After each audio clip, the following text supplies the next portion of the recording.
Dobrý deň, moje meno je Roman Hutíra, som zo Summer Camp a zaoberáme sa teda hlavne juniorským futbalom.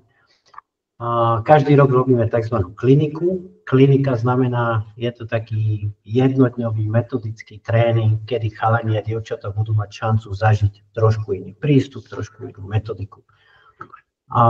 Je to ten začiatok, my sa snažíme orientovať na zahraničný futbal, je to ten prvý začiatok, že vždy v roku, väčšinou je to na štátny sviatok, lebo iné dni nám tréneri nechcú púšťať hráčov, lebo máte ligu, máte zápasy a chcete hrávať pravidelne, čiže nevieme nájsť nejaký kompromis, preto je to vždycky na štátny sviatok 1. mája, vždy nám príde nejaká akadémia. Toto je akadémia, s ktorou robíme už 3 roky. Chalani tam chodia buď na letné kempy z Atletico Madrid, tak jak ide veľa chalanov toto leto, alebo potom na dlhodobé pobyty. A to je taká prvá ochutnávka, táto klinika, že si, aby ste získali možno nejakú dôveru, alebo aby ste videli, že to má nejaký zmysel, alebo v čom je to vlastne iné. Čiže to je tá ako prvá vec. Potom robíme kempy, väčšinou tie kempy sú na 14 dní, dá sa ísť aj na týždeň, ale týždeň je málo. Tak ako Palencia Academy robí dlhodobé pobyty, tak potom neskôr chalani od tých 15 rokov, 16, 17 chodia na pol sezóny, na celú sezónu. Máme chalanov, ktorí už sú tam niekoľko rokov, hrajú napríklad druhú španielsku ligu a snažia sa dostať takto do profesionálneho futbalu. Je to trošku iná cestička ako cez slovenský futbal. Ja si myslím osobne, že to je dobrá cesta. Zahraničný futbal, okrem toho, že chalani si majú šancu nastaviť sami sebe zrkadlo, je rýchlejší, je taktickejšie vyspelý, je to úplne iná kultúra a budete to mať vidieť šancu aj vy, rodičia, ten tréning vo štvrtok bude otvorený. A môžete si robiť poznámky, môžete si robiť fotky. Keď sme pri tých fotkách, každému z vás sme poslali informovaný súhlas a čo by som bol rád, keby ste mi možno ešte poslali na mail, aby sme sa tam nepapierikovali. A tam na tom informovanom súhlase, ja to skúsim zazdieľať. Boli 3 veci, že chlapec alebo dievča je zdravé, že súhlasíte s tým, že sa tam budú robiť nejaké fotky v rámci GDPR.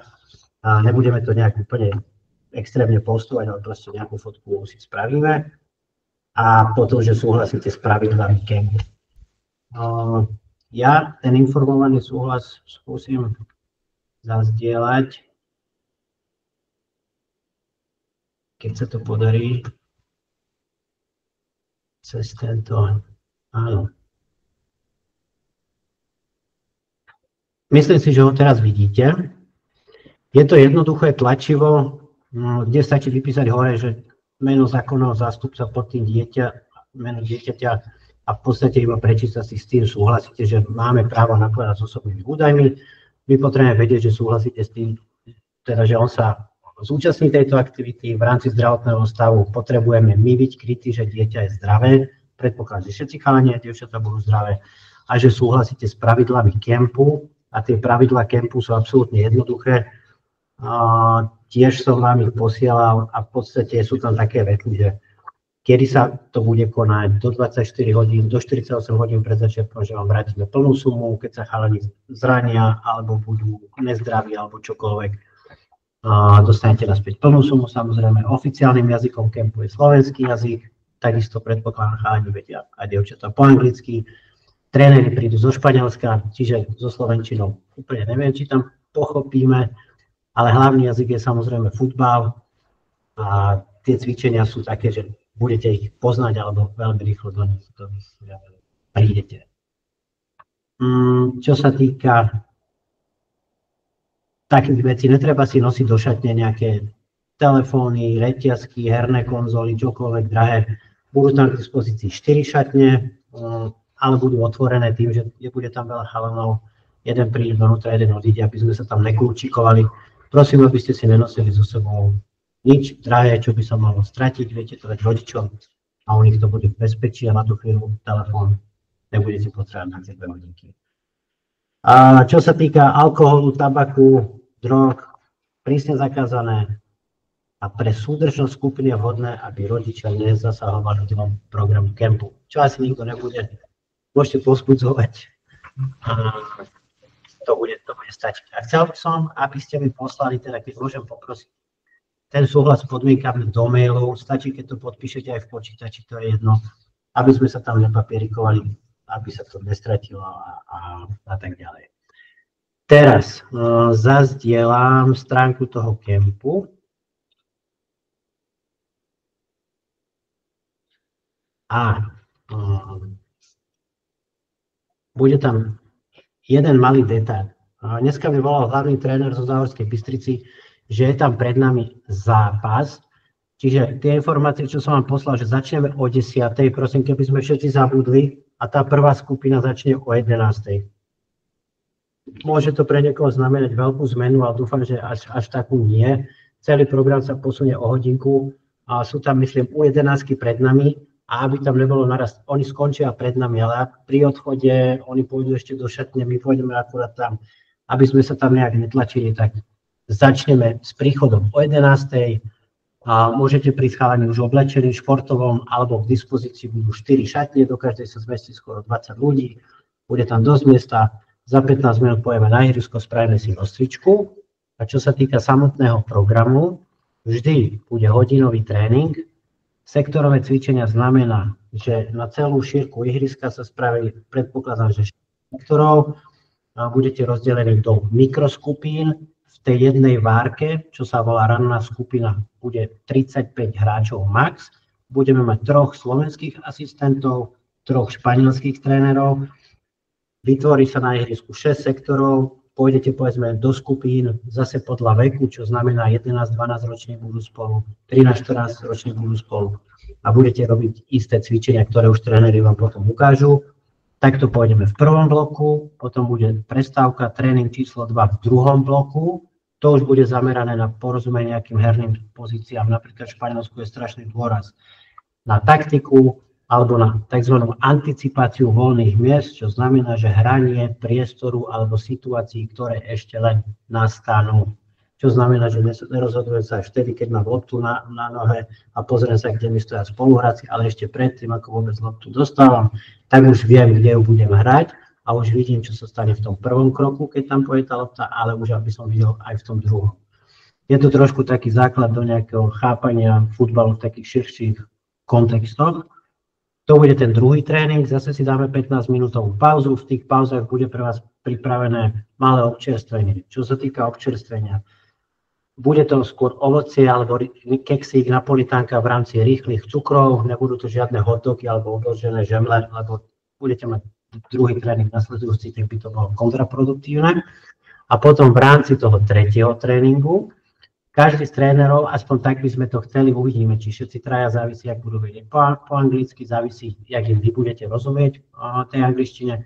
By som chcel, aby každý si zobral jeden tip alebo radu v rámci workshopu a tú vec, ktorú by ste mohli implementovať priamo do svojej hry. Napríklad to, že si vždy preberám od spoluhráča loptu vzdialenejšou nohou. Hej? Veľakrát, keď si pozriete na tréningu, tak na Slovensku sa to nerobí a to je taký základ pravidlo. Proste tak, aby ti protihráč, aby mal čo najmenšiu šancu na tú loptu dosiahnuť, tak to musí byť automatizované, že si už vždy beriem tou vzdialenejšou nohou od protihráča. Toto je napríklad jedna z tých vecí, čo by tam mohla byť. Oni sú traja, čiže chcel by som, aby takéto 3 rady, aby ste si ich reálne zobrali k sebe do svojho futbalového života.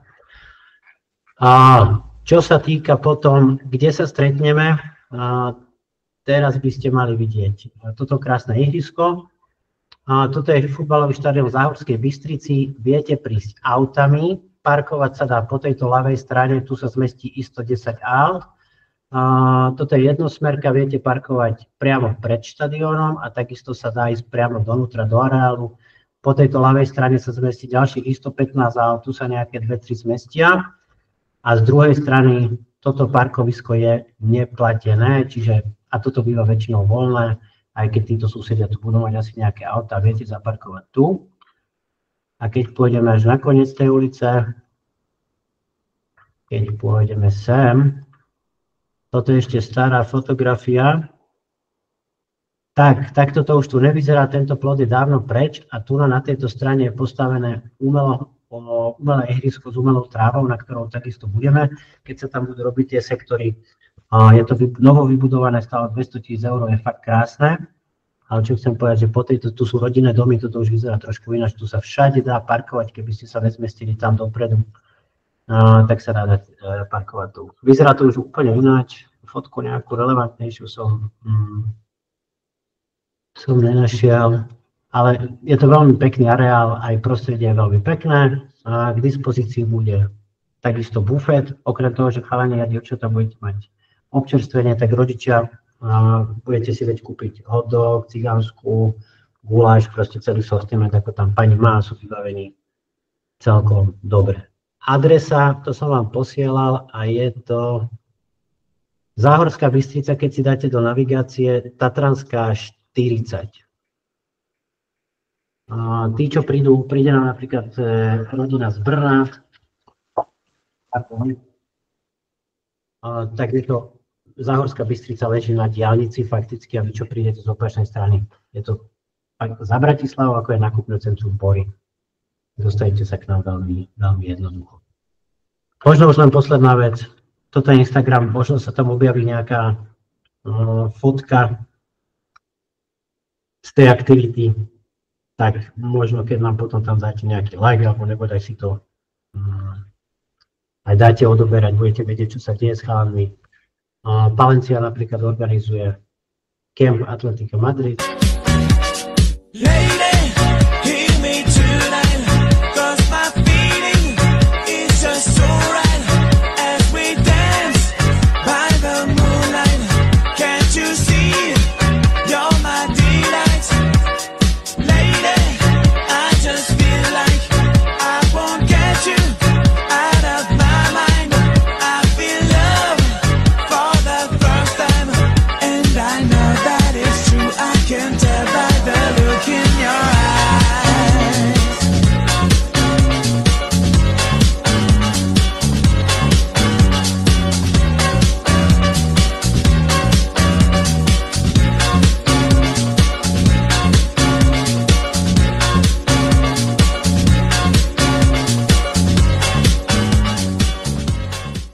Väčšina z tých chalanov, čo tam boli vlastne Slováci a dokonca veľa z nich tam pokračovalo potom od septembra na celú sezónu. A takisto išli ako vy.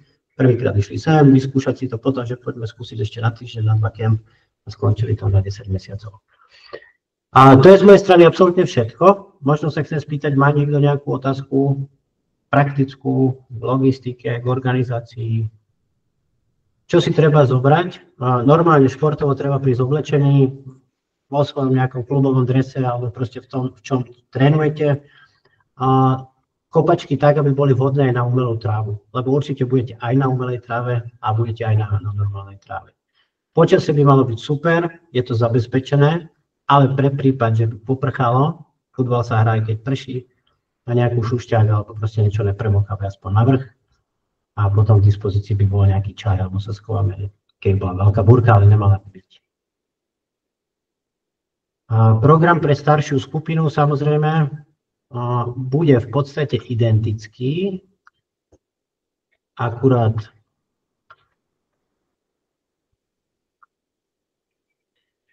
program bude identický, je to isté, akurát tá obťažnosť bude, alebo očakávania od tých chalanov, že sú starší, budú iné.